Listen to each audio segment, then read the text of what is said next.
By least scale. Introduction. Let us suppose that we wish to approximate describe a certain type of function that best express the association that exist between variable. मतलब इसमें हम क्या करते हैं कि दो या ज़्यादा वेरिएबल, जो भी दो वेरिएबल जैसे एक्स और वाई हैं हमारे पास, और उनके डिफरेंट उनकी मतलब डिफरेंट हमने वैल्यूज़ प्लॉट की हैं।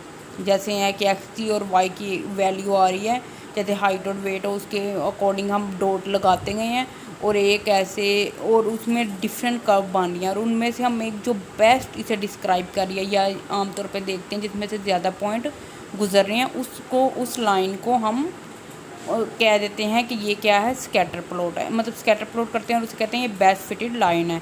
या ये इसमें ये होता है कि अगर दो या दो से ज़्यादा स्टूडेंट हैं उन्हें कहा जाएगा तो वो कोई और लाइन को बेस्ट फिटेड लाइन समझ लेंगे। इनमें क्या है, scatter plot of the set of value of the variable make it possible to visualize a smooth curve that effectively approximate the given data set. मतलब डाटा होता है उसमें किसी में कर्व बन रही होती है, किसी में स्ट्रेट लाइन बन रही होती है, और किसी में कोई भी इंफॉर्मेशन नहीं दे रहा होता कि मतलब उसमें कोई भी ऐसे ही रैंडमली पॉइंट्स होते हैं। A more useful way to represent this sort of approximate curve in mean of an equation और formula.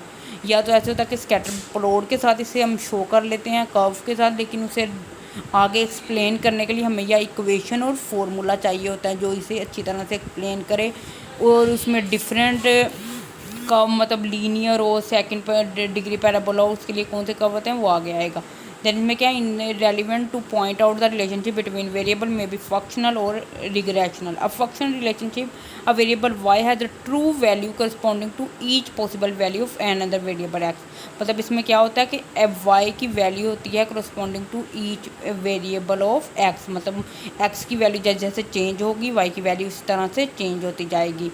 There is no equation of random variation of the in the value of y. We made no possibility assumption in this respect. In this chapter we shall limit our discussion to some functional relationship, problem of approximation and note of regression.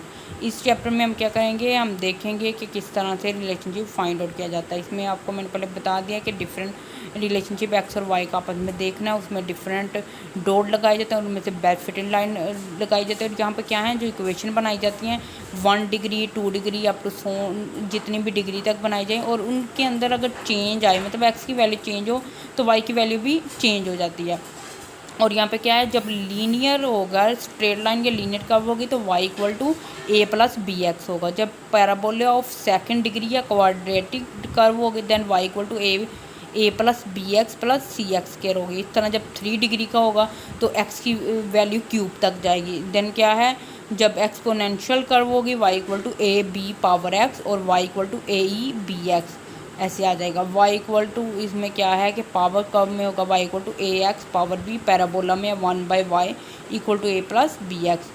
In this equation y is the dependent variable and x is independent variable. y इसमें क्या है, dependent variable है और x independent variable है, और जो independent variable है उसके चेंज होने से डिपेंडेंट वेरिएबल ने भी चेंज हो जाना है। We may approximate a given set of data by drawing a free hand curve covering most of the point, but it clear that different individual would draw different curve according to the personal argument. मतलब ये है कि अगर एक ही graph है उसके अंदर different point है और उन्हें कहा जाए जो बेस्ट फिटेड है वो लाइन ड्रा करें, हर स्टूडेंट अलग ही लाइन ड्रा करेगा। ज़्यादातर डिफरेंट स्टूडेंट को लगेगा कि ये बेस्ट फिटेड है, जिनमें ज़्यादातर पॉइंट गुजरे हों आमतौर पर उसे बेस्ट फिटेड लाइन कहते हैं, लेकिन डिफरेंट स्टूडेंट की नज़र में डिफरेंट कोई और लाइन बेस्ट फिटेड हो सकता है। The principle of least square is applicable to curve fitting where the purpose is simply one to approximation of a set of observation. According we choose to determine the value of parameter in equation of approximative curve so as to make the sum of square of residual. A residual has been defined as the difference between observed value and corresponding value of the approximative curve. कि इसमें क्या है कि इसे कैसे find out करते हैं, residual को observe value minus approximated value of the curve. ये क्या है, the straight line in the simplest type of approximatory curve and it is written है। इसे कैसे शो करते हैं वाई, जो सिंपल अब हम पढ़ रहे हैं, पहले आपने देखा कि स्ट्रेट लाइन थी, देन सेकंड डिग्री तक है, फिर थर्ड डिग्री तक। अब इस स्ट्रेट लाइन को डिस्क्राइब करें, इसमें क्या है कि हमारे पास सिंपल इक्वेशन है equal to b a plus b, और इसमें ए और बी वो डिटर्मिनेंट हैं, मतलब वो फिक्स वैल्यू हो सकते हैं, और जो एक्स की वैल्यू है ना उसने चेंज होना है, और उसके चेंज होने से वाई की वैल्यू भी चेंज हो जानी है।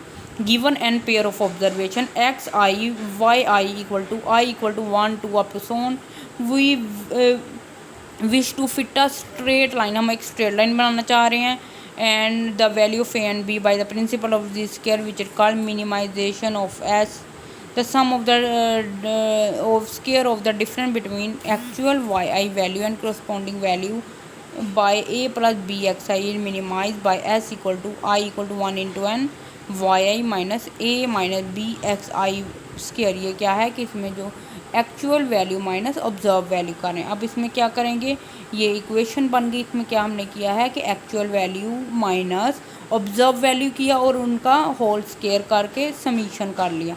अब हम क्या करेंगे, इसके डेरिवेशन लेंगे। वाई आई एक्चुअल वैल्यू थी, और ये जो वाई हमने फाइंड आउट किया है ए minus b x i, y I minus a minus b x I square किया, ये एस के इक्वल है, मतलब सम ऑफ स्क्वायर किसके इक्वल है, एक्चुअल वैल्यू माइनस इसकी करस्पॉन्डिंग वैल्यू का स्क्वायर। अब इनमें जब किया हमने करना ए के रिलेटेड पहले हम इसका डेरिवेशन लेंगे, फिर बी के रिलेटेड, जब हम और इसे हमने किसके इक्वल रखना है, ज़ीरो के। जब हम ए के रेफरेंस इसका डेरिवेशन लेंगे तो क्या है, delta s over delta a equal to जो पावर वाले 2 है वो स्टार्ट में आ जाएगा, summation y minus a minus b x, और इसमें जब ए के रिलेटेड कर रहे थे फिर ए की अलग से डेरिवेशन करेंगे और वो -1 आ जाएगा। अगर इसके साथ कोई एक्स की वैल्यू होती तो हम वो एक्स लिख देते, अब कुछ नहीं है, अकेला ए है तो -1 आ जाएगा इक्वल टू 0। देन क्या है, जब हम बी के लिए करेंगे delta s over delta b equal to 2 summation y minus a minus b और minus x equal to 0। Then इसे सोल्व आउट करेंगे, summation y equal to n a plus b x और summation x y equal to a summation x plus b summation x square. अब इसे solve out करके हम b और a की value find out करेंगे। b किसके इक्वल आएगा, इन दोनों इक्वेशन को साइमल्टेनियसली सोल्व करके हम a और b की वैल्यू फाइंड आउट करेंगे। ये कि अब हम b के लिए ऐसे भी कर सकते हैं, जो ऊपर हमारे पास इक्वेशन है y equal to a plus b x i, उसमें हम x और y की वैल्यू पुट कर दें, मतलब जो b के a की वैल्यू है वो पुट कर दें। इसमें क्या आएगा, b equal to n summation x है। ये जो ऊपर वाली 2 इक्वेशन है, solving this normal equation simultaneous, इन्हें सोल्व करते जाएंगे। ये देखें जैसे ऊपर है, पहले हमने क्या करना है कि ए वाली बी के लिए सोल्व करेंगे, ऊपर वाली इक्वेशन का अगर हम स्क्वायर लें जो y की वैल्यू है, देन हम क्या करेंगे, b वाली वैल्यू कट जाएंगी और a वाली रह जाएंगी, और इस तरह से हम b की वैल्यू जो निकाल a की वैल्यू आएगी उसे पुट करके